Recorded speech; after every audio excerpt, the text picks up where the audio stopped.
കല്യാണമൊക്കെ കഴിഞ്ഞതാ വീട്ടിൽ നമ്മളെ പഴയ തറവാട് വീട്ടിൽ ഇങ്ങനെ വന്നിരിക്കുകയാണ്. ഒരുപാട് ആളെ ജീവിതത്തിൽ ഇങ്ങനത്തെ ഇത്തരം സംഭവങ്ങൾ ഇല്ലാതിരിക്കൂല. ജീവിതമാണോ ഒരുപാട് മറ്റുള്ളവരെ വരും, പക്ഷെ ഒന്നും ശരിയല്ല എന്നാണ് എന്റെ ഒരു അഭിപ്രായം. അത് നമുക്ക് എന്താ വെച്ചാ അത്രയും വേണ്ടപ്പെട്ടവരെ നമുക്ക് പറയാൻ ബുദ്ധിമുട്ടുണ്ടാവും. ഒരിക്കലും പറയാൻ നമ്മൾ നല്ല ജീവിതം നഷ്ടപ്പെടുത്തുക. ഹലോ അസ്സലാമലൈക്കും, welcome back to my channel. ഇന്നത്തെ പുതിയ വീഡിയോയിലേക്ക് എല്ലാവർക്കും സ്വാഗതം. പിന്നെ എന്തൊക്കെയാന്ന് വെച്ചാല് ഇന്നലത്തെ വീഡിയോന്റെ ബാക്കി എല്ലാരും പറയുന്നുണ്ട്. എന്താ പറയാ, അത് പറയാൻ പറ്റൂല. അത് പറയാൻ പറ്റില്ല വെച്ചാൽ മറ്റുള്ളവർക്ക് എല്ലാവർക്കും ഒരു വിഷമമാണ് കാര്യം. നമ്മള് കഴിഞ്ഞു പോയ വിഷയങ്ങളാണ്. ഒരുപാട് പ്രശ്നങ്ങൾ ഉണ്ടായിട്ട് ഓരോരുത്തരുടെ ജീവിതത്തിലും ഉണ്ടാവും ഒരുപാട് പ്രശ്നങ്ങൾ. നമ്മളിങ്ങനെ പറയണത് ശരിയല്ല. അത് ഇനിയിപ്പൊ പറഞ്ഞിട്ട് ഒരു കാര്യമില്ലല്ലോ, പറഞ്ഞെന്ന് വെച്ചിട്ട് അവർക്ക് ജീവിതത്തിൽ ഓരോരുത്തരെ തിരുത്താൻ കഴിയൂല. സംഭവിച്ചു പോണതാണ്. കല്യാണത്തിന്റെ കാര്യമായിക്കോട്ടെ, തീർച്ചയായിട്ടും ഇവർക്ക് അല്ലെ. അതെ, നിങ്ങളുടെ പറഞ്ഞാല് ഇമ്മ കുടുംബത്തിലെ ഏതോ ഒരു പെണ്ണിനെ കണ്ടെച്ചിരുന്നു. അത് ശരിക്കും പറഞ്ഞൊക്കെ വെച്ചതായിരുന്നു, എല്ലാം റെഡി ആയിരുന്നു. അപ്പൊ ഗൾഫിൽ നിന്ന് ഞാൻ ലീവിന് വന്നിട്ട് ഉടനെ പോയി കാണാനൊക്കെ പറഞ്ഞു. പക്ഷെ അതിന്റെ ഇടയിലാണ് ഇന്ന വന്നുകൊണ്ട് കണ്ടത്. അതിന്റെ ഇടയിലാണ് ഇമ്മ ഈ സംഭവം അറിഞ്ഞിട്ടില്ല. ഏ സംഭവം ഇന്റെ അടുത്ത് വന്ന് ഇമ്മ അറിഞ്ഞ അപ്പോ ഫസ്റ്റ് ലിസ്റ്റ് അറിഞ്ഞിട്ടില്ല. അപ്പൊ ഇന്ന വന്ന് കണ്ടതിന് ശേഷാണ് ഈ ബാവ ഉമ്മ ഇത് പറയണല്ലേ. അപ്പൊ ഇന്നോട് ഇവരെന്ത് ചെയ്തിങ്ങനെ ഇന്നോട് പറയാതെ തന്നെ ഞങ്ങൾ അങ്ങോട്ട് ഇന്നെ കൂട്ടിങ്ങാണ്ട് കാണാൻ വരാന്ന്. അത് നമ്മള് റിലേഷനും കൂടിയാണ്, അങ്ങോട്ട് കാണാൻ വരാന്ന് അവിടെ പറഞ്ഞു വെച്ചിക്കണേ. അപ്പോ അവരും ഓട്ടോമാറ്റിക്കലി എന്ത് ചെയ്യും, ഓലും തന്നെ. കാരണം എന്റെ കുട്ടീനായിട്ട് ഞങ്ങൾക്ക് വന്നിട്ട് ലീവിന് വന്നിട്ട് വരാന്ന് പറഞ്ഞിട്ട് ഓല് വിചാരിക്കൂലേ, ഓൾക്ക് പറഞ്ഞ വാക്കിനൊരു വിലയില്ല. ഞാൻ പോയില്ല, കാരണം ഞാൻ ഒരു പേരിനെങ്കിലും ഞാൻ പോയിട്ടില്ല. കാരണം ഈ ഇതിനെ കണ്ടോടെ കഴിഞ്ഞു. അതെ, അപ്പൊ ഏതായാലും അവർക്ക് മാതാപിതാക്കൾ പറയുമ്പോ നമ്മള് ജസ്റ്റ് ഒന്ന് പോയോക്കണ്ടാണ്. പിന്നെ നമ്മള് വെറുതെ കോലം കെട്ടാൻ നമുക്ക് താല്പര്യമില്ലാതെ വെറുതെ പോയിട്ട് കാര്യമില്ലല്ലോ. വെറുതെ ഒരു പെണ്ണിന്റെ അടുത്ത് പോയി ഇമ്മ പെങ്ങന്മാര് ഇമ്മാന്റെ ഫാമിലി ഉള്ളവര് ഈ ലൈറ്റ് ഓഫ് ആക്ക് പൊന്നോ, അതെ ഇത് ഓഫ് ആക്ക് ഒക്കെ പറഞ്ഞിട്ട് എന്താ വെച്ചാല് നമ്മള് പോയിട്ടില്ല. ആ ലേറ്റാണ് പ്രശ്നം. അപ്പൊ എന്താ പറയാ, അപ്പൊ അതിന്റെ ഒക്കെ ഓരോ മാർക്കായാലും ഓരോരോ ഇതുണ്ടാവുമല്ലോ. ഞാനായാലും മുത്തുനെ കൊണ്ട് മുത്തു പോയിക്കാണൊന്ന് കൊണ്ടുവരുമ്പോഴേ എടാ അങ്ങനെ പറഞ്ഞേന്ന് ഒരു വാശി ഉണ്ടാവില്ലേ. ഉമ്മാർക്കായാലും എല്ലാവർക്കും ഉണ്ടാവും. ഞാനൊന്നും അറിയില്ലട്ടാ, ഞാൻ ഇതിന് നിരപരാധിയാണ്. ഞാൻ സംഭവം ഒന്നും അറിയില്ല. മെയിനായിട്ട് ഞാൻ വേറൊരു കാര്യം പറഞ്ഞേട്ടാ. ഇപ്പൊ മാളൂനെ കാണുന്നതിന് മുമ്പേ എനിക്ക് വിവരം അറിയായിരുന്നു. ആയിമ്മന്ന് വിട്ടു നിക്കടാ, അതിന് വിട്ടു നിക്ക്. അപ്പോ അതായത് ഇവിടെ കാണുന്നതിന് മുമ്പേനെ ഞാൻ എന്നോട് ഈ വിവരമൊക്കെ ജസ്റ്റ് സൂചിപ്പിച്ചിട്ടുണ്ട്, എനിക്ക് അറിയായിരുന്നു. അപ്പൊ എന്താ വെച്ചാൽ ഞാൻ ചിന്തിച്ചത് എന്താ വെച്ചാൽ എന്നോട് പറഞ്ഞത് അവിടെ ഇല്ല, ഉമ്മ ഉണ്ട്, ബാക്കി എല്ലാവരും ഒന്നുമില്ല, ഏതോ ബ്രദറിന്റെ കൂടെയാണ് നിൽക്കണേ. അപ്പൊ ടോട്ടലി എനിക്ക് എന്തൊക്കെയോ ഒരു ആളില്ലാത്തൊരു പ്രശ്നം. എനിക്കേ ഉപ്പല്ല. അപ്പൊ ചെല്ലുമ്പോ ഒരു ഉപ്പ, അവിടെ നമ്മൾ കയറി ചെല്ലിനോടത്തൊരു ഉപ്പ വേണം, അതുപോലെ അതിനോട് ബന്ധപ്പെട്ട ആള് വേണം. പക്ഷെ ലാസ്റ്റ് ചെന്ന് നോക്കിയപ്പോ ചെന്നോടത്താണെങ്കിൽ ആളോണ്ടാളായി പോയി. നമ്മള് അതെ ഒരു പൂ ചോദിച്ചു, പക്ഷെ പൂന്തോട്ടം തന്നു എന്നൊക്കെ പറയില്ലേ, എന്ന മാതിരി ആയി പോയി ലാസ്റ്റ് ഇല്ലേ. ഉണ്ട്. അപ്പൊ ഇഷ്ടംപോലെ ആളൊക്കെയുള്ള വീട് കൂടി. പിന്നെ മുത്തുന്റെ കൂടെ അമ്മ ഞാനും കൂടി ഒരു ദിവസത്തിൽ പ്രസവിച്ചു. അതായത് അങ്ങനെ അത് പറഞ്ഞു കുഴപ്പമില്ലല്ലോ. എന്ത് ശരിക്കും അത് ഇത് കഴിഞ്ഞിട്ട് പറയാം. ഞാൻ പറഞ്ഞില്ല അന്നത്തെ വിഷയം പറഞ്ഞ എന്താ വെച്ചാല്, അങ്ങനെ ഇവര് ഉമ്മാക്കും ഉമ്മാന്റെ ഫാമിലി ആർക്കും ഇഷ്ടമില്ലാതെയാണ്. പക്ഷെ ഉമ്മ പറഞ്ഞത് കേട്ടില്ല എന്നുള്ള വേറെ വിഷയമൊന്നും കേട്ടില്ല ഇതില് ഞാനിതൊന്നും അറിയില്ല, ഈ സംഭവം അറിയില്ല. പക്ഷെ എന്നോട് എല്ലാവർക്കും ഭയങ്കര ദേഷ്യം അല്ലേ, ഫുള്ള് ദേഷ്യം. ഭയങ്കര ദേഷ്യം, ഭയങ്കര ദേഷ്യം. ഇപ്പൊ അതൊക്കെ നല്ല അൽഹംദുലില്ലാ നല്ല ഉഷാറായി വന്നിട്ടുണ്ട്. എന്നോട് അന്നൊന്നും മര്യാദക്ക് സംസാരിക്കുക പോലും ചെയ്യൂല. വന്ന ഉടനെ സംസാരം എന്താ പറയാ, പണ്ടത്തെ ഉമ്മാര് തന്നെ ഒരു അമ്മായിമ്മ ഞാൻ അമ്മായി വേണമെന്നുള്ള രീതി അങ്ങനത്തെ. അപ്പൊ അന്നത്തെ ഒരു എന്തൊക്കെയാ അറിയില്ല, കുറച്ചൊരു പ്രശ്നം തന്നെയാണ്. ഭയങ്കര പ്രശ്നം അത്ര ചുരുക്കി പറയാൻ പറ്റുള്ളൂ, നിങ്ങൾക്ക് അറിയില്ല അങ്ങനെയാണ് കാര്യങ്ങള്. എന്താ പറയാ, പിന്നെ ഫുള്ള് ഞാൻ എന്റെ വീട്ടില് ബാവ വരുമ്പോ ഞാൻ അങ്ങോട്ട് വരുള്ളൂ. അത് കഴിഞ്ഞാൽ ഞാൻ എന്റെ വീട്ടില് അങ്ങനെ കൊറേ നിന്നിട്ടുണ്ട്. കൊറേ നിന്ന് അങ്ങനെ ഇവിടെ എന്താ പറയാ വയസ്സ് പഠിക്കത്തെ വീട് വിറ്റ് ഞാൻ ഡെന്നിയിലട്ടാ. ഞാൻ എന്റെ വീട്ടില് 7 വർഷം എന്റെ വീട്ടിൽ നിൽക്കണേ. ഒന്നിച്ചല്ലട്ടാ, ഒന്നിച്ച് 7 വർഷമല്ല, ഒന്നിച്ചല്ല, ടോട്ടലി 7 വർഷം ഹോട്ടലിൽ നിന്നിക്കണേ. ഞാൻ ലീവിന് ആദ്യം ഞാൻ 1 വർഷത്തിലൊക്കെ വന്നിരുന്നു. അതില് 3 മാസമൊക്കെ ഇവിടെ വന്നിക്കോളൂ. നിങ്ങള് 3.5 മാസത്തിന് വരുമ്പോഴേ 3.5 മാസത്തിന് വരുമ്പോ ഇവിടെ വന്നിക്കും. പിന്നെ ബാക്കി ഫുള്ള് ഇവിടെ തന്നെ 3.5 മാസം അവിടെ നിക്കുള്ളൂ. പോയി പിന്നെ ഞങ്ങൾ തന്നെ പോരും. അങ്ങനെ എന്താ പറയാ, അങ്ങനെ ആയി വിറ്റ് കടുങ്ങാത്തുണ്ടില് വാടക വീട്ടിൽ നിന്ന് ഞാൻ ഇതൊന്നും ഉണ്ടായിട്ടില്ല, ഞാൻ ഉണ്ടായിട്ടില്ല. എന്നിട്ട് കടുങ്ങാത്തുണ്ടിലല്ല, ഫസ്റ്റിൽ നിന്നത് പൂന്തോട്ടപ്പടിക്ക് കോട്ടേഴ്സിൽ. അതിലും ഞാനില്ലട്ടാ. ഞാൻ മുത്തൂനെ 90 എങ്ങനെയാണ് കോട്ടേഴ്സൊക്കെ പോയത്. അതും 2-3 ദിവസം നിന്ന് ഞാൻ പോകുന്നുണ്ട്. ഞാൻ നിന്നിട്ടില്ല, കുഞ്ഞുമോളെ ഇന്ന് ഫുള്ള്. പിന്നെ അത് കഴിഞ്ഞ് എന്താ പറയാ അവിടുന്ന് ഞാൻ വരികയെന്ന് കണ്ടപ്പോ കുറച്ചും കൂടി സൗകര്യം ആയിക്കോട്ടെ. അതെ, 2 ബെഡ്റൂമും കാര്യങ്ങളൊക്കെ ഉണ്ട്. എല്ലാരും ഉള്ള അനിയൻ ഫാമിലി, ഞാനും ഫാമിലി, ഉമ്മാക്കും. അപ്പൊ ഒരു വീട് വാടകയൊക്കെ എടുത്ത് കടുങ്ങാത്തുണ്ട് അല്ലേ, അവിടേക്കാണ് ഞാൻ വന്നത്. അവിടേക്ക് വന്ന് പിന്നെ അതിന്നാണ് സ്വർണ്ണ വിറ്റ് സ്ഥലം വാങ്ങി. അല്ലെ, പിലാത്തറക്കലാണ് സ്ഥലം വാങ്ങി. സ്ഥലത്തിന് വേണ്ടിട്ട് നടന്ന് നമ്മളെ ഈ ഭാഗത്തൊന്നും പിലാത്തറക്കൽ പറഞ്ഞാല് ഇവിടുന്ന് എന്താ വെച്ചാൽ ഈ വീട്ടില് പഴയ ഒരു ഓടറ്റ വീടായതുകൊണ്ട് ഭയങ്കര ബുദ്ധിമുട്ട്. കച്ചറ, അത് ഇത് ഈ പുഴുക്കളൊക്കെ ഇങ്ങനെ അട്ടത്തുനിന്നൊക്കെ മേത്തേക്ക് വീഴുക. താമസമില്ലാതെ കുറെ കിടന്ന വീടായതുകൊണ്ട് ഒരുപാട് ബുദ്ധിമുട്ടുകളാ വീട്ടില്. അപ്പൊ എന്ത് ചെയ്തു, മാറണം എന്നുള്ള തീരുമാനത്തിൽ നടന്ന് എത്തിപ്പെട്ടത് എവിടെയാണെങ്കില് പിലാത്തറക്കൽ.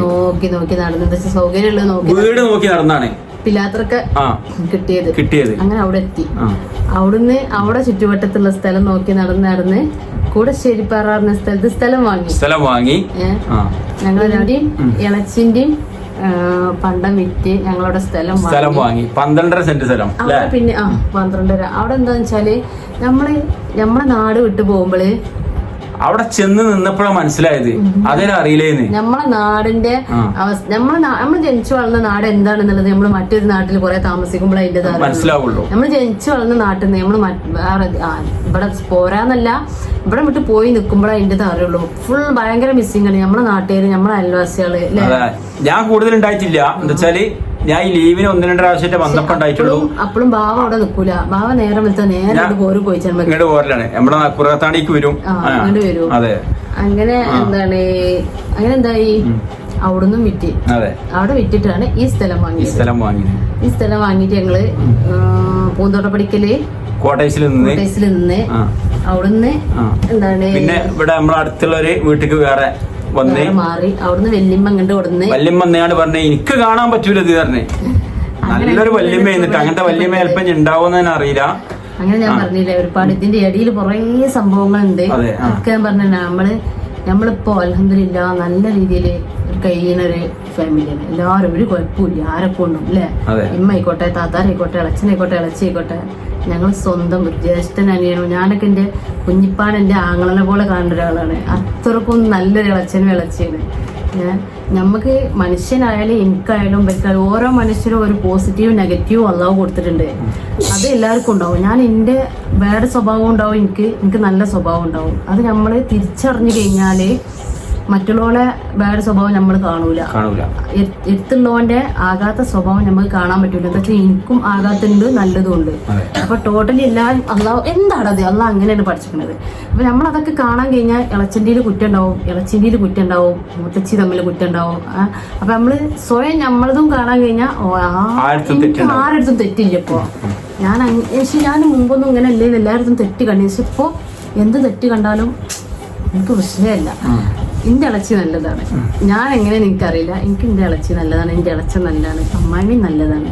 അമ്മായിമ്മ എന്നാൽ പ്രായത്തിന്റെ ആ ഒരു അല്ലാതെ എല്ലാവരും ഓക്കെ.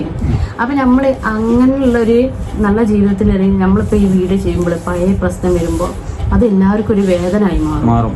അപ്പൊ നമ്മള് കരുതി കൂട്ടി ഒരാളെ മനസ്സ് വേദനിപ്പിക്കാൻ പാടില്ല. അതുകൊണ്ടാണ് 2ാം പാർട്ട് ഇടാൻ പറഞ്ഞവരോട് അത് വേണ്ടാന്ന് പറഞ്ഞു. പലരും യൂട്യൂബില് അവരെ പഴയ അനുഭവങ്ങളൊക്കെ പറയുന്നുണ്ട്, വിളിച്ച് പറഞ്ഞു കാണും മറ്റുള്ള പോലെ വേദന. പക്ഷെ ഒന്നും ശരിയല്ല എന്നാണ് എന്റെ ഒരു അഭിപ്രായം.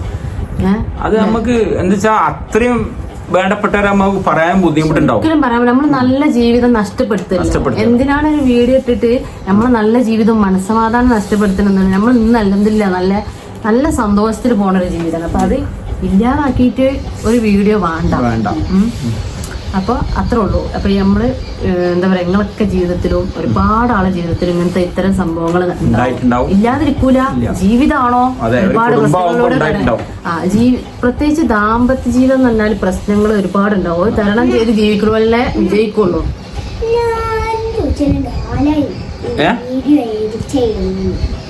എല്ലാരും ചോദിക്കലുണ്ടാ വീഡിയോ എഡിറ്റ് ചെയ്യല് ഞാനാണ്. ഈ ബാബാക്ക് വീഡിയോ എഡിറ്റ് ചെയ്യണത് ABCD പോലും അറിയില്ല. ചെറുതായിട്ടൊക്കെ ചെയ്ത് നോക്കൂട്ടോ. എനിക്ക് പൊതുവെ കൂടുതലൊന്നും വിദ്യാഭ്യാസം ഇല്ലാത്ത ആളാണ്. ഇപ്പൊ ചെറുതായിട്ടൊക്കെ ഇന്നാണ് ഞാൻ എന്തേ പണിയെടുക്കേണ്ട നേരത്തൊക്കെ ബാബ മാളോ ഇത് ഞാൻ ഇട്ടാ ഇതിങ്ങനെ ചെയ്ത് കിട്ടഞ്ഞ് ഇത് ചെയ്യാനുള്ളൂ. പിന്നെ ഇവളുണ്ടാവുമ്പോ ഞാൻ അതിന് ശ്രമിക്കലുമില്ല. സംഭവം ഒന്നും അറിയില്ല. ഞാൻ ഇതെന്താ ഇങ്ങനെ ഇരിക്കണേ ഒന്നും അറിയില്ല. ഇതിട്ടിട്ട് ഇങ്ങനെ ഇരിക്കണ പക്ഷെ സീസി ഉണ്ടാവുള്ളൂ. പക്ഷെ ഇതിന് ഭയങ്കര ബേജാറഞ്ഞ് വീഡിയോ ഇട്ട് എന്തെങ്കിലും പ്രശ്നമാവോ അങ്ങനെയൊക്കെ ഉള്ളതാണ്. എനിക്കത് സിമ്പിൾ ഉണ്ടാവുള്ളൂ. പക്ഷെ ബാബക്ക് അറിയായിട്ടാണ്. അതെനിക്കറിയില്ല. കാരണം നമ്മൾ തന്നെ അങ്ങനെ ജീവിച്ച ആളാണ്. കൂടുതൽ വിദ്യാഭ്യാസം ഇല്ല. സ്കൂളിൽ ഞാനത് ചെയ്ത് പഠിച്ചാണ്. ഞാൻ അങ്ങനെ പഠിച്ചല്ലോ. അല്ല, എനിക്ക് മിനിമം 10ാം ക്ലാസ് ഇല്ലേ? 10ാം ക്ലാസ് ഞാൻ വെറും 6ാം ക്ലാസ് അല്ലേ? അപ്പൊ അതിനുള്ള ഒരു ഡിഫറൻറ്റ് ഉണ്ടാവും. എങ്കിലും കൂടി അൽഹംദുലില്ലാ. അപ്പൊ അങ്ങനെയൊക്കെയാണ്. അപ്പൊ എന്താ പറയാ, എല്ലാരും ഞങ്ങളെ കല്യാണ ഫോട്ടോ ഇതിലിട്ടിട്ട് അതിൽ കുറച്ച് ഭാഗങ്ങൾ ഉൾപ്പെടുത്തിയിട്ടുണ്ട്. ഫുള്ളൊന്നും ഇല്ല, ഒക്കെ കേടന്നിങ്ങനെ. അപ്പൊ അതും കൂടി ഇങ്ങക്ക് കാണിച്ചു തരാം. പിന്നെ പോയി കണ്ടു. അപ്പൊ ഇത് ആരൊക്കെയാ നിങ്ങൾക്ക് അറിയോ? കണ്ടിട്ട് ആർക്കെങ്കിലും അഭിപ്രായം ഉണ്ടെങ്കിൽ പറയണ്ടിട്ട് ഇന്ന ആൾക്കാരാന്നുള്ളത്. അപ്പൊ ഏതായാലും ഞാനും മാളുമാണ്. ഇത് എന്താണ് ആൽബത്തിൽ വെച്ചിട്ടേ പോയിട്ട് എളുപ്പം ദീപം പുറത്തുനിന്ന് ഒട്ടിച്ച് വെച്ചതാണ് കേടരാതിരിക്കാന്. ആൽബത്തിൽ ബാക്കി ഫോട്ടോ മുഴുവൻ കേടന്നാണ്. ഞങ്ങൾ ആദ്യത്തെ വെഡിങ് ആനിവേഴ്സറിക്ക് ഞാൻ മാളൂന് അയച്ചു കൊടുത്താണ് ഗ്രീറ്റിംഗ് കാർഡുമത്തെ ഫോട്ടോ. ഗ്രീറ്റിംഗ് കാർഡ് നല്ല പാട്ടൊക്കെ പാടണേ. അത് കൊറേ കാലം ഞാൻ പാത്തിച്ചിരുന്നു. പിന്നെ അത് പാട്ടാടാൻ പറ്റാതെ ബാറ്ററി കഥയിക്കൊണ്ട് ഇപ്പൊ ഇവിടെ വരെ ഉണ്ടായിന്ന്. ഞാന് ശരിക്കും ലീവിനൊക്കെ വന്നപ്പോ അതിങ്ങനെ അൽമാറിന്റെ ഉള്ളിൽ ഉണ്ടാവും പ്രതീക്ഷിച്ചിട്ടാ. അതൊക്കെ പക്ഷെ അൽമാറിൽ വെച്ചിട്ട് കുട്ടികളാരോ എടുത്തിട്ട് ഇല്ല. ഒരു കാണും മറ്റേ ഈ പെരിയെന്നു ഞാൻ പാട്ടടിച്ചിരുന്നില്ലേ. പക്ഷെ അതിന്റെ ഉള്ളിലത്തെ ഫോട്ടോ ആണ് എടുത്തുകാണ് ഞാൻ ചെയ്തേ. ഞാൻ അത് കേടെടുത്തണ്ട വിചാരിച്ചാണ്ട് ഇങ്ങനെ തൊട്ട മേലത്തിന്റെ ഒരു നായികയുണ്ട് അല്ലേ? എന്റെ തടിയുണ്ടല്ലേ, തടിയേ ഉണ്ടായിരുന്നില്ല. ഞാനോ ഇപ്പൊ ഞാന് ഉണ്ടപ്പെട്ടിന്. ഞാനും ചെല്ലോ. ഇതൊരാള് ഇതൊക്കെ മസ്കറ്റിൽ നിന്ന് എടുത്ത ഫോട്ടോ. അതേ കാണുന്നുണ്ട്. ഇത് ഞാന് മസ്കറ്റ് നിസ്വ എന്ന് പറയും. അവിടെ ജോലി ചെയ്യുന്ന സമയത്ത് ക്ലിയർ കുറവുണ്ടിട്ടാ. അപ്പൊ നിസ്വ ഹോസ്പിറ്റൽ വെളിച്ചത്തിന്റെ അങ്ങനെ എന്തോ പേര് പറയും. ഇപ്പോഴോ കണ്ടില്ലേ? ആ മഹാനാണ് ഈ മഹാൻ. അപ്പൊ ഇതേ ഡ്രസ്സിൽ ഇവളും ഉണ്ട്. ഇപ്പൊ കാണിച്ചു തരാം. ഇതൊക്കെ പിന്നെ അന്നത്തെ ഓരോരോ എന്താ പറയാ, അതെ. അല്ല, അത് ലീവിന് കല്യാണം കഴിഞ്ഞ ആദ്യമായിട്ട് ഗൾഫ് പോകുമ്പോളേ ഫോട്ടോ എടുത്ത ചെയ്യുന്നത്. ഇത് പിന്നെ കല്യാണം അയിമ കടിക്കല്ലേ. ഇത് കല്യാണത്തിന് അന്നത്തില്ലേ? അത് കല്യാണത്തിന് അന്നത്തെ ഫോട്ടോ. അതെ, ക്ലിയറിൽ ഞാൻ എന്റെ ഫോണിലുണ്ട്. അതിന്റെ കൂടെ ഇട്ടുണ്ട്. പിന്നെ അതൊക്കെ പാവ അന്ന് അങ്ങനത്തെ കുറെ ഫോട്ടോകൾ പൊട്ട ഫോട്ടോകള്. പിന്നെ ഈ കുട്ടി ആരാന്നറിയോ? ഉമ്മാന്റെ മടിയിലുള്ള ഇത് പിന്നെ താത്താന്റെ പേരക്കുട്ടിയാണ്. പിന്നെ അന്ന് ഇവരിതാ താത്താന്റെ പേരക്കുട്ടിയോ? മോണ്ടിയാണ്. പിന്നെ ഈ തലയില്ലാത്ത ഫോട്ടോകൾ ഇതാ അവരന്ന് എടുത്താണ്. ആരാ ക്യാമറമാൻ അറിയുന്നേ? ബാവട്ടില്ലേ? ബാവട്ടില്ല, കുഞ്ഞുട്ടില്ലേന്നാ. ഈ ക്യാമറമാന്റെ പവർ ഉണ്ടത് കണ്ടില്ലേ? തലയില്ലാത്ത ഫോട്ടോ. നല്ല അടിപൊളി ക്യാമറമാനാണ്. പിന്നെ നിക്കാഹ് നടക്കുന്ന ഫോട്ടോ അതിൽ ക്ലിയറിൽ ഒന്നും കൂടി ഇട്ടുതരാം. ക്ലിയറിൽ വേറുണ്ട്. ഇത് പിന്നെ ഞാൻ വെഡിങ് ആനിവേഴ്സറിക്ക് ഗിഫ്റ്റും വെക്കാനും വേണ്ടി ഞാൻ പ്രിന്റ് എടുത്ത ഫോട്ടോ ഇട്ടത്. ഞങ്ങള് മൂന്നാറ് പോയെടുത്ത ഫോട്ടോ ആണ്. പിന്നെ ഇതാ ചെറിയ താത്ത അല്ലെങ്കിൽ ഇതൊക്കെ നല്ല ക്ലിയറുള്ള ഫോട്ടോയാണ്. ഇപ്പൊ ഞാൻ പാന്റ് ഇട്ടുള്ള ഒരു ഫോട്ടോ ആണ്. ഇത് വേറെ എടുത്തരാം. പിന്നെ ഫോണിന്റെ തലേന്ന് എന്താണ് നിലവിളിച്ചിക്കാണ്ടിരിക്കണ ഫോട്ടോ ഇട്ടത്. ഇതൊക്കെ ഞാൻ അതാ ഇത് ഞാനും മുത്തും കൂടിയാണ് ഇരിക്കുന്നത്. സെമീറയുടെ കല്യാണത്തിന്. എളിമാന്റെ മോളാണ്. ഇതൊക്കെ ഞാൻ ഇവിടെ ഓർമ്മക്ക് വേണ്ടി ഒട്ടിച്ച് നല്ല അടിപൊളി വിജയ് സ്റ്റൈലിൽ ഇവിടെ ഒരാൾ ഇരിക്കുന്നുണ്ട് മേലെ. ഇതൊക്കെ ഇതൊക്കെ പൊട്ട ഫോട്ടോകൾ അന്നെടുത്ത് ഫോട്ടോ അല്ല ഇത് അടിപൊളിയാണ്. ഇത് പിന്നെ ഇതും കുറച്ച് തലയില്ലാത്ത ഫോട്ടോ ആണ്. എന്താന്ന് വെച്ചാല് ടോർച്ച് അടിച്ചല്ലേ എടുത്താക്കല്ലേ തലയില്ലാത്തില്ല, എടുത്താക്ക് തലയില്ല, എടുത്താക്ക് എന്തൊക്കെ ഇത് നമ്മളെ ചെറിമോളാണ് കേട്ടാ. കണ്ടില്ലേ കുഞ്ഞിപ്പാന്റെ ചെറിയ പെങ്ങളെ മോള് മുത്തുമോള്, മോൾട്ടിന്റെ ജ്യേഷ്ഠത്തി. അതെ. പിന്നെ അത് നമ്മള് ഇപ്പൊ വീഡിയോ ചെയ്തില്ലേ താത്താന്റെ വീട്ടിൽ പോയിന്ന്, അവിടുത്തെ മൂത്ത മോള് പറപ്പൂത്തണം. പിന്നെ ഇത് നമ്മളെ കുട്ടിമോനാണ് കേട്ടാ. കുട്ടിമോന്റെ ചെറുപ്പാണിത്, കുട്ടിമോന്റെ ചെറുപ്പാണ്. ഇതൊക്കെ ഞാൻ എടുത്തു വെച്ചതാണ്. ഓക്കെ. ഇത് എന്ത് രസമാണ് എന്റെ ഫോട്ടോ കാണാനറിയാം. പക്ഷെ ഇതൊക്കെ കോളാക്കി. അടിപൊളി കല്യാണ ഫോട്ടോ ആയിരുന്നു, പക്ഷെ ഒക്കെ ഫുൾ കോളാക്കി. വടിവേലു കേട്ടോ, വടിവേലു. ഇതിന്റെ സുഹൃത്ത് കരീം എന്ന് പറയും. നമ്മളെ കോയിച്ചനമ്മളെ കരീമിന്റെ കല്യാണത്തിന് അന്നെടുത്താണ്. രജനീകാന്ത് സ്റ്റൈലാട്ടാ. ഫോട്ടോ എടുക്കരുത്.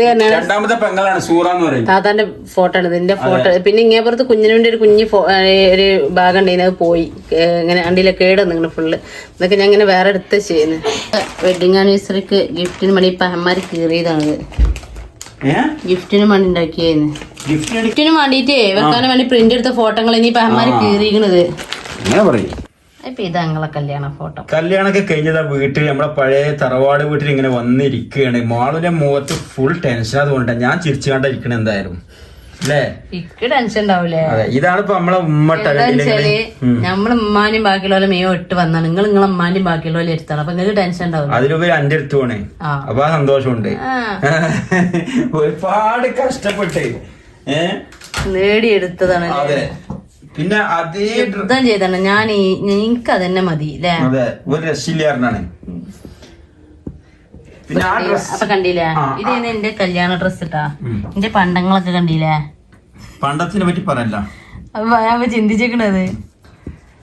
പിന്നെ ആ ഡ്രസ്സിൽ നിന്നുകൊണ്ടല്ലേ ഫോട്ടോ കാണിക്കാം. അതേ ഡ്രസ്സില് നിന്നിട്ട് ബാവ ഗൾഫിക്ക് പോയെന്ന് ലാമിനേഷൻ ചെയ്ത് കൊണ്ടുപോയത് എന്നിട്ടാ. അതെ, തലേ ദിവസം എടുത്താണ്. പിന്നെ ഫസ്റ്റില് ലീവിന് വന്നിട്ട് ഇതെന്താ സംഭവം എന്നറിയോ, മാറ്റിക്കാൻ പറഞ്ഞാലേ എമ്മനെ മാറ്റി കഴിഞ്ഞാല് കുറുമ്പട്ടിക്കാണ്ട് രണ്ടാളും കൂടി രണ്ടാളും മുഖം കണ്ട തെറ്റിക്കാണ്ട് പോയതേന്ന്. ഞാൻ മാറ്റിക്കാൻ പറഞ്ഞാണ്ട് പോയി. ഇപ്പണ്ട് വരാം, മാറ്റിക്ക് ഒരു സ്ഥലം വരെ പോവാണ്ട്. സ്ഥലമൊന്നും പറഞ്ഞെടുത്തില്ല. ഞാന് ഈ സാരിയാണ് ചിറ്റാളത്. എനിക്ക് ചെത്രമായിട്ട് സാരി ഇട്ടിട്ട് റെഡി ആവണില്ല. അപ്പൊ എന്താ പറയാ, രണ്ടാളും കുറുമ്പാട്ടി. എന്റെ മുഖം കണ്ടില്ലേ, കുറുമ്പടിച്ച മുഖാണ്. അപ്പൊ ഏതായാലും ഇത് നമ്മളെ മുത്തു കേട്ടാ. മുത്തുവിന്റെ ഫോട്ടോ ആണിത്. മുത്തു ഫസ്റ്റ് ആയിട്ട് സമയത്താണ്. അന്ന് ഒരാളെ ഉള്ളൂ അല്ലേ. അടുത്ത മുത്തുവിന്റെ ഫോട്ടോ കാണിച്ചാലോ. മുത്തുവിന്റെ ഫോട്ടോ ഇഷ്ടം പോലെ ഉണ്ട്. എന്ന് വെച്ചാൽ ആദ്യത്തെ കുട്ടിയല്ലേ, ഗൾഫിക്ക് ഇങ്ങനെ ഫോട്ടോ എടുത്ത് അയക്കലേന്ന്. എന്താ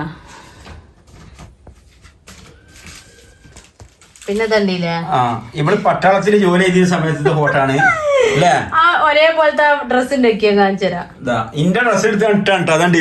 ഇതൊക്കെ എങ്ങനെയാണ് ഇപ്പൊ ഞങ്ങള് മിഞ്ഞാന്ന് വീഡിയോ ചെയ്തില്ലേ, താത്താന്റെ വീട്ടിൽ പോയത്. ആ താത്താന്റെ പിരാന്നാണ്. താത്ത എണ്ണയിച്ച ആ പാന്റ് കുപ്പായൊക്കെ എന്നിട്ട് ഒരു ഫോട്ടോ എടുക്കുക. താത്താക്ക് ആളിയങ്കാക്കുള്ള വട്ടുകളാണിത്. ഇത് അതേപോലെ ഒരേപോലെ വട്ടുള്ള ആൾക്കാരല്ലേ. താത്ത പറഞ്ഞ ഭയങ്കര രസമാണ്. എല്ലാതിനും കൂട്ടിക്കണാണ് കേട്ടാ. എന്നിട്ട് എന്നെ കൊണ്ട് ഡ്രസ്സൊക്കെ അടിച്ച് ഞാനിങ്ങനെ ഫോട്ടോ എടുത്തതിനാണ് ഇജിട്ടോക്കാരനെ കാണാൻ അങ്ങനെ എടുപ്പിച്ചാണ്. ഇന്നാണെങ്കിൽ ഞാൻ ഇതൊന്നും എടുക്കൂലട്ടാ. അന്നൊക്കെ ഇവരുടെ എപ്പോഴും പറയുന്നത് ജീൻസ് പാന്റ് ഒക്കെ ഇടുന്ന പറയുമ്പോ അന്നൊക്കെ ഭയങ്കര മോശം ഇടൂലേന്ന് എടുക്കൂലേ. ഇത് നമ്മളെ ചുമരുമ്പോ കണ്ട ഫോട്ടോ ആണ്. അതെ, രണ്ടാം കൂടി ഇതാ ഒന്നിച്ചതാ. പിന്നെ വേറെ ഒന്ന് രണ്ട് വെറൈറ്റി ഫോട്ടോകൾ ഇതാ. ഇതൊക്കെ ഞാൻ വെഡിങ് ആനിവേഴ്സറിക്ക് ആദ്യമേ വെക്കാനും വേണ്ടിട്ട് എടുത്ത ഫോട്ടോകളാണ്. പിന്നെ ഇത് നേരത്തെ കാണിച്ചില്ലേ, ഇത് ഞങ്ങൾ ഒപ്പിച്ചുണ്ടാക്കിയ കല്യാണാൽബം. ഞാൻ ഭയങ്കര ആഗ്രഹം കല്യാണാൽബം വേണമെന്ന്. അപ്പൊ ഞങ്ങൾ തന്നെ പോയി ഇങ്ങനെ ഫോട്ടോ ഒക്കെ എടുത്ത് ഒരു ആൽബത്തിൽ ചെയ്യിച്ചെന്ന്. പക്ഷെ അതെല്ലാം നഷ്ടപ്പെട്ടിട്ടുണ്ട് പെട്ടെന്ന് തന്നെ. അപ്പോൾ ആ ഫോട്ടോകളൊക്കെ തന്നെയാണ് ഇതൊക്കെ ഏകദേശം നഷ്ടപ്പെട്ടിട്ടുണ്ട്. ഇത് കണ്ടില്ലേ, നമ്മളെ ബെഡ്റൂമിൽ ഇരിക്കുന്ന ഫോട്ടോ ആണ് ഈ കാണുന്നത്. ഞങ്ങൾ രണ്ടാളും ഇതിന്റെ നല്ല ക്ലിയർ ഉണ്ടല്ലേ. അതിൽ വേറെ ഇട്ട് തരട്ടോ. ഇപ്പൊ നമ്മള് നേരത്തെ കണ്ട ഫോട്ടോ രണ്ടാളും വയക്കൂടി എന്താണ് ഫോട്ടോ എടുക്കാൻ പോയി അറിയില്ല. അത് നിന്നുകൊണ്ടല്ലേ. ഇത് വേറെ. അപ്പൊ അത് പിന്നെ ഇത് ഞാൻ ഗൾഫിൽ പോകുന്നതിന്റെ തലേ ദിവസം എടുത്ത ഫോട്ടോ ആണ്. ഇത് ചെറിയ പെങ്ങളും. അപ്പൊ വലിയ ക്ലിയർ ഒന്നുമില്ല. ഇതൊക്കെ വേറെ ഉണ്ട് കേട്ടോ, ക്ലിയറിൽ വേറെ കാണിക്കാം. എടുത്തു വെച്ചിട്ടുണ്ട്, ജസ്റ്റ് ഒന്ന് കാണിച്ചെന്നുള്ളൂ. കമയിന്ന് കിടക്കുന്ന ഫോട്ടോ ആണ് ആദ്യമായിട്ട് അല്ലേ, കമയിന്ന് കിടക്കുന്ന ഫോട്ടോ ആദ്യമായിട്ടുള്ള കുഞ്ഞ് അല്ലേ. അന്നൊന്നും ഫോട്ടോ എടുത്ത് ഇങ്ങനെ അയച്ചു കൊടുക്കാൻ പണി. അതെ, നീച്ചുന്ന ഫോട്ടോ പിടിച്ച് നിന്നിട്ടില്ല, പിടിച്ച് നിക്കാതെ പിടിച്ച് നിർത്തിയതാണ്. അതെ, ഇപ്പൊ പിടിച്ച് നിക്കൂല്ലോ, ഇപ്പൊ നമ്മൾ പിടിച്ചാൽ കിട്ടൂല്ലോ കുട്ടികളൊന്നും. ഇപ്പൊ ഓനക്ക് ഞങ്ങള് സ്വാതന്ത്ര്യമില്ല. നമ്മള് 18 വയസ്സായിട്ടുണ്ട്. ഞാൻ തീരുമാനിക്കും പോയതാണ്. ഏതായാലും നന്നായി. ആദ്യം കണ്ട ഫോട്ടോ ഞാൻ എടുത്ത് ചെയ്യുന്നത് പ്രിന്റ് എടുത്തേന്ന് ഞാന്. അതെ, ഇതാ ഫോട്ടോ ഇതാ. ഓക്കെ, ഞാനും ഭയം കൂടി ഉള്ളത് രണ്ടാളും കൂടി സാരിയൊക്കെ ചുറ്റി കണ്ടുള്ളത്. ഇത് ബെഡ്റൂമിൽ ഇരിക്കണേ.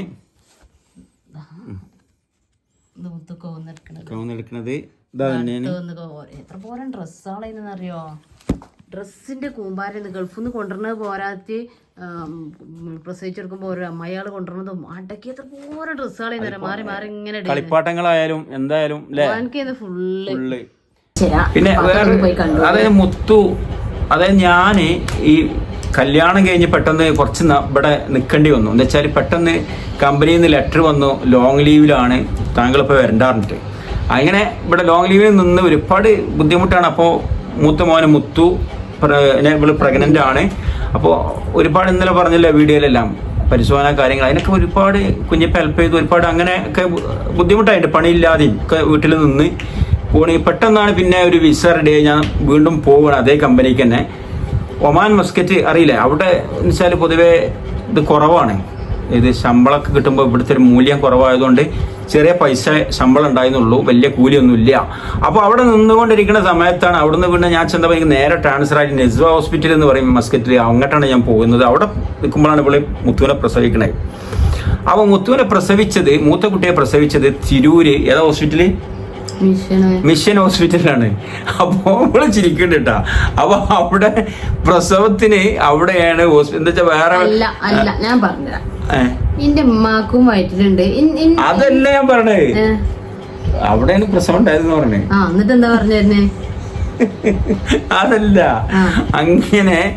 അപ്പൊ ഞാന് ഇവിടെ ഏകദേശം പ്രസവത്തിന്റെ ഡേറ്റ് ഒക്കെ ഒത്ത് ഇത് വന്ന്, അപ്പൊ എന്റെ പെങ്ങള് അതേമാതിരി ഉമ്മ എല്ലാരും അങ്ങോട്ട് പോയിട്ടുണ്ട് ഹോസ്പിറ്റലിലേക്ക്. അപ്പൊ ഏതായാലും ഞാൻ രാത്രി ഞാൻ അങ്ങനെ വിളിച്ചു, നാളെ ഡേറ്റ് ലാസ്റ്റ്. അപ്പൊ ഏതായാലും ഞാൻ വിളിച്ച് എന്തായി പ്രസവിച്ചു ചോദിച്ചു. അപ്പൊ എന്നോട് എന്റെ പെങ്ങള് പറഞ്ഞ് പ്രസവിച്ചിട്ടുണ്ട് പറഞ്ഞു. അപ്പൊ ഞാൻ ശരിക്കും നമുക്ക് ഓരോ ആഗ്രഹങ്ങൾ ഉണ്ടാവുമല്ലോ, അപ്പൊ നമുക്ക് നമ്മളെ ആഗ്രഹം പോലെ തന്നെ പഠിച്ചോൻ തന്നു പറഞ്ഞ മാതിരി ഏതായാലും എൻ്റെ മൂത്ത കുട്ടി ആൺകുട്ടിയാണെന്നൊരു ആഗ്രഹം ഉണ്ടായിരുന്നു. അത് സംഭവം അതിലിപ്പോൾ നേരെ എന്നോട് വെച്ച് എന്തായി, പക്ഷെ എൻ്റെ ചെറിയൊരു എന്തായെന്ന് വെച്ച് അവന് പ്രസവിച്ചു. എന്താ കുട്ടി വെച്ച് പെൺകുട്ടിയാണെന്ന്. അവൻ ഏതായാലും മാഷാ അൽഹംദുലില്ലാ പെൺകുട്ടിയെന്ന് എൻ്റെ പെണ്ണുങ്ങളെല്ലാം പ്രസവിച്ചു. എൻ്റെ അമ്മായി മേനോട് ഇല്ലേ. ഏതായാലും ഒരേ ദിവസം ചെറിയ മണിക്കൂറുകൾ വ്യത്യാസത്തില് ടൈമിലാണ് വയറ്റിലുണ്ടായത്. ലാസ്റ്റത്തെ എന്റെ അനിയത്തിന് അങ്ങനെ ഉമ്മക്ക് ഡേറ്റ് ഒന്നും ആയിട്ടില്ല. ഉമ്മക്ക് ജൂലൈയിലായിരുന്നു ഡേറ്റ്, എനിക്ക് ജൂണിലാണ്. ഒരു മാസത്തല്ലേ, ഗ്യാപ്പ്. അങ്ങനെ ഇമ്മ തലേന്ന് വീണൊക്കെ ചെയ്തു കേട്ടാ. അത്രയും വയ്യാത്ത സമയത്താണ് ആള് സ്വന്തം മകളെ നോക്കാൻ വന്ന് നിൽക്കുകയാണ്. നമ്മൾ ചിന്തിക്കണം. അതിന്റെ കുറച്ച് ദിവസം മുന്നേ ഓരോ കുത്തി വീണൊക്കെ ചെയ്തിട്ടുണ്ട്. അവിടെ ഇമ്മ ഇന്റെ വയറ് കാണാൻ അങ്ങനത്തെ ചടങ്ങിന് താത്താരൊക്കെ വന്നപ്പോ കടി വാങ്ങാനും വേണ്ടിട്ട് സാധനം വാങ്ങാൻ പോയപ്പോള് ഉമ്മയുടെ ഊര് കുത്തി വീണ്. അങ്ങനെ ആ സമയത്തൊന്നും ഉന്നത സ്ത്രീകളൊന്നും വരൂല ഹോസ്പിറ്റലിലേക്ക്. അപ്പൊ അങ്ങനെ ഇമ്മക്ക് തീരെ വയ്യായിരുന്നു. അപ്പൊ ഇമ്മ ഞാനല്ലേ ഉള്ളൂ, വേറെ ആരും ഇല്ലല്ലോ. എന്നാലും അപ്പത്തെ അവസ്ഥ ആമുണ്ട്, താത്താരൊക്കെ ഉണ്ട് എല്ലാരും. അപ്പൊ അങ്ങനെ അമ്മക്ക് എന്തെങ്കിലും ഒരുപാട് പ്രസവമായ 10ാമത്തെ പ്രസവമാണ്. അപ്പൊ എന്തെങ്കിലും ഉമ്മ പെട്ടെന്ന് പ്രസവം കഴിയും. അപ്പോ എന്താ പറയാ, കുട്ടി താന്നോ അങ്ങനെ എന്തെങ്കിലും ചെയ്തിട്ടുണ്ടാവും. അപ്പൊ ഉമ്മ അവിടെ ചെന്ന് മിഷൻ ഹോസ്പിറ്റലിൽ സ്റ്റെപ്പ് ഒന്നൊക്കെ കയറിയപ്പോൾ ഉമ്മാക്ക് വേദന വന്ന്, അപ്പൊ ഉമ്മാനെ അസ്വസ്ഥത വന്നിട്ട് ഉമ്മാനെ കൊണ്ടുപോയി. ഇമ്മ രാത്രി 1 മണിക്ക് പ്രസവിക്കണം കേട്ടാ. പിന്നെ എന്റെ ഉമ്മ കരഞ്ഞാണ്ട് പറഞ്ഞ് എന്റെ കുട്ടീനെ അറിയിക്കരുത് കേട്ടോ, ഓക്കൊരു ടെൻഷൻ. എന്താ വെച്ചാൽ ഞാൻ പറഞ്ഞാല് 31-ാം തീയതി പോയിക്കണ് ഹോസ്പിറ്റലിലേക്ക്. 1-ാം തീയതി കഴിഞ്ഞിട്ടും ഞാൻ പ്രസവിച്ചിട്ടില്ല. എന്താ വെച്ചാൽ എനിക്ക് വേദന വരുന്നില്ല. അങ്ങനെ ഭയങ്കര ബുദ്ധിമുട്ടിൽ നിൽക്കുക, ടെൻഷൻ അടിച്ച് നിൽക്കണം. അതിൻ്റെ ഇടയിൽ ഉമ്മ പ്രസവിച്ചത് കേൾക്കുമ്പോൾ ഞാൻ ടെൻഷൻ ആവില്ല. അപ്പം എൻ്റെ അമ്മ നിരോധിച്ച് കാണാൻ നേഴ്സിനോട് പറഞ്ഞാൽ ഇന്നെ ഒരിക്കലും എൻ്റെ കുട്ടി കാണരുതിട്ടാണ്. സത്യം എനിക്ക് ആലോചിക്കുമ്പോൾ സങ്കടം വരുന്നത്. എൻ്റെ അമ്മക്ക് എത്ര ടെൻഷൻ അടിച്ചിട്ടുണ്ടാവും ഉമ്മ അറിയോ. എന്നുവെച്ചാൽ മോളെ നോക്കാൻ പറ്റൂല, രണ്ടാളും ഒരുപോലെ കിടക്കുക. ഫസ്റ്റത്തെ പ്രസവവും കൂടി ഞാൻ ഇപ്പം ഇന്നാണ് ഞാൻ പ്രസവിച്ചതിന് ശേഷം എൻ്റെ ഉമ്മാന്റെ വേദന ഞാൻ അറിയാം. അതിന്റെ മുന്നേ എനിക്ക് അതിനറിയാം രണ്ടാക്കും എന്താ കാട്ടാ ഉമ്മ എന്നെ നോക്കാൻ അന്നൊക്കെ എനിക്ക് എൻ്റെ മനസ്സിലുണ്ടായിരുന്നു ഒപ്പം ഉണ്ടായി എന്നുള്ള രീതിയിൽ. പക്ഷെ ഞാൻ പ്രസവിച്ച് കഴിഞ്ഞപ്പോൾ ഉമ്മാന്റെ വേദന എനിക്ക് മനസ്സിലാവണേ. അങ്ങനെ എന്തായി, ഞാൻ കണ്ടില്ല ഉമ്മ പ്രസവിച്ചതും ഉമ്മാന്റെ കുട്ടി ഒന്നും ഞാൻ അറിഞ്ഞില്ല. ഞാൻ പ്രസവിച്ചതിന്റെ ശേഷമാണ് ഉമ്മ പ്രസവിച്ചിക്കണെന്നുള്ളത് ഞാൻ അറിഞ്ഞത്. പിറ്റേന്ന് രാവിലെ 10:30 മണിക്കാണ് ഞാൻ പ്രസവിക്കണത്. 2-ാം തീയതി 1 മണിക്ക് കുഞ്ഞോളയും പ്രസവിച്ച് 1-ാം തീയതി 2-ാം തീയതി രാവിലെ 10:30 മണിക്ക് മുത്തൂനെ പ്രസവിച്ച്. രണ്ടാക്കും ഒരു ബർത്ത്ഡേ ആണ്, അനിയത്തിക്കും മോനും. മണിക്കൂറുകൾ വ്യത്യാസത്തില് ഏതായാലും പ്രസവം കഴിഞ്ഞു അൽഹംദുലില്ലാ. അതാണ് അങ്ങനെയാണ് ആദ്യത്തെ കുഞ്ഞിന്റെ പ്രസവം അല്ലേ? അതെ. അപ്പൊ അതാണ് ഈ പറയണത്. അല്ല, അത് ഇതിനെ കൂടുതലൊന്ന് പറയാൻ അതാണ്. എല്ലാവരും പിന്നെ താത്താരൊക്കെ പറഞ്ഞാലും ഹോസ്പിറ്റലിൽ ഉണ്ടായാലും വരാനും പോവാനൊക്കെ സൂറാത്തായിക്കോട്ടെ കുഞ്ഞോളത്തായിക്കോട്ടെ മാമാത്തായിക്കോട്ടെ സ്വന്തന്മാരെ പോലെ നോക്കും. അന്ന് വലിയ അളിയുണ്ടായിന്ന്, എല്ലാരും നല്ല സാധായിരുന്നു. ഞാൻ ഇവിടെ കൊണ്ട് പറഞ്ഞ പേരെ പെങ്ങന്മാരെ കൊണ്ട് സ്വന്തം ഉമ്മ ജ്യേഷ്ഠത്തി അനിയത്തിയാണ്. നാത്തൂനെന്ന് ഒരിക്കലും ഇത് നാത്തൂനെന്നുള്ള പേര് അവരെ വിളിക്കാൻ പറ്റൂല, അത്രക്കും നല്ല സ്വഭാവം. അപ്പൊ അങ്ങനെയൊക്കെയാണ് ഞങ്ങളെ വിഷയങ്ങൾ ഇട്ടാ. അപ്പൊ ഫോട്ടോ ഒക്കെ എല്ലാരും കണ്ടില്ല. അപ്പൊ ഈ വീഡിയോ ഇന്നത്തെ വിശേഷങ്ങൾ ഇതൊക്കെയുള്ളൂ. നാളെ പുതിയ വിശേഷങ്ങളൊക്കെ ആയിട്ട് നാളെ വീണ്ടും വരാം ഇൻഷാ അല്ലാഹ്. അത് വരാനുള്ള പൂർണ്ണ ആരോഗ്യം ആയുസ്സും അള്ളാഹു നമുക്കും നിങ്ങൾക്കും നൽകട്ടെ. ഒറ്റപ്പെട്ട പൊന്നോ. അതെ, ഇനിയിപ്പോ നാളെ ഇന്ന് ഇപ്പൊ നിങ്ങൾ വീഡിയോ ഇന്നാണ് കണ്ടുകൊണ്ടിരിക്കണത്. അപ്പൊ നമുക്ക് മോനുവിന്റെ അടുത്ത് പോവാണ്ട് ജസ്റ്റ് കൊണ്ടുവരാനല്ല, ഞാൻ എന്റെ ചെവിക്ക് ചെറിയൊരു പ്രശ്നം കിട്ടാ. ഇപ്പൊ ഞാൻ എന്റെ ഉമ്മാനെ ഇങ്ങനെ ഓർക്കുകയാണ്. ഞാൻ ഇവിടെ ഓരോന്ന് ചോദിക്കണെന്ന് ഞാൻ തട്ടിത്തരാ പറഞ്ഞത്. എന്താ വെച്ചാൽ ഈ ചെവി ആ നീരിറങ്ങിയിട്ട് ക്ലിയർ ആയിട്ടില്ല. സത്യം, അത് ക്ലിയർ ആയിട്ടില്ല. അപ്പൊ ഇപ്പൊ എന്നെ എന്തും വിളിക്കട്ടാ, ഈ സൈഡിന്ന് പറ്റൂല. അപ്പൊ നേരത്തെ എനിക്ക് ചെറുതായിട്ട് ഇവിടെ വിളിച്ചാൻ തോന്നൂല, പാവാണ്. അപ്പോൾ വീഡിയോ വൈൻഡപ്പ് ചെയ്യണേ. ലെങ്ത് കൂടി നിങ്ങൾ ഞങ്ങളെ പിരാവും. അപ്പോൾ വീഡിയോ ഇഷ്ടപ്പെട്ടവരൊക്കെ ഒന്ന് ഷെയർ ചെയ്യുക, ആദ്യമായിട്ട് കാണുന്നവരൊക്കെ ഒന്ന് സബ്സ്ക്രൈബ് ചെയ്യുക, ഇഷ്ടപ്പെട്ട ലൈക്ക് ചെയ്യുക. അഭിപ്രായങ്ങൾ നല്ലതായാലും ആകാത്തവർ കമന്റിലൂടെ അറിയിക്കുക. നിങ്ങളെ അഭിപ്രായങ്ങൾ അങ്ങനെ കാണുമ്പോൾ ഞങ്ങൾക്ക് ഭയങ്കര സന്തോഷമാണ്. ആരൊക്കെ ഞങ്ങൾക്ക് ഉണ്ട് എല്ലാവർക്കും നല്ലതേ സംസാരിക്കാൻ സന്തോഷമുണ്ട്. ഇപ്പൊ എല്ലാവരും നിങ്ങൾ കമന്റ് ചെയ്യും എന്റെ പാസാരം പൊട്ടിച്ച്. അപ്പോൾ നാളെ ഒരു പുതിയ വീഡിയോ വീണ്ടും വരാം. എല്ലാവർക്കും ബൈ ബൈ.